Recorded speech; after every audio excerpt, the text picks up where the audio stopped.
तवसी रहे पारस TV news में खबर सिलसिलो जारी है। उडेरोलाल में रिपोर्ट पेश करती मुमताज अली वरिया जी। खूबसूरती अलामत बने रोडी कैनाल जे छोड़ रेगुलेटर उडेरोलाल जे 10 दरी मोरी ते बीठल कीमती ए अंग्रेज़ी जे दौर कदीमी बीठल वण जेके मुकर थियल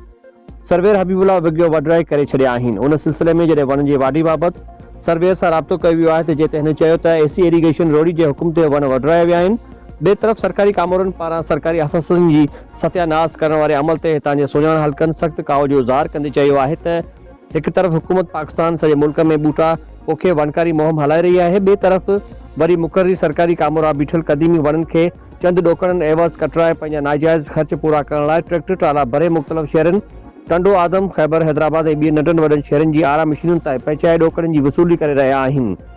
हितां जे सुञाण हलकनि chief justice supreme court of Pakistan, chief justice Sindh high court खां मुतालबो कयो आहे त सरकारी वणनि जी वाढी ते पाबंदी हणी मुलवस सरकारी अमलदारनि तोड़े खांगी माण्हुनि ख़िलाफ़ सख़्त कदम खयो वञे जीअं मुल्क आलोदगी खां बची सघे।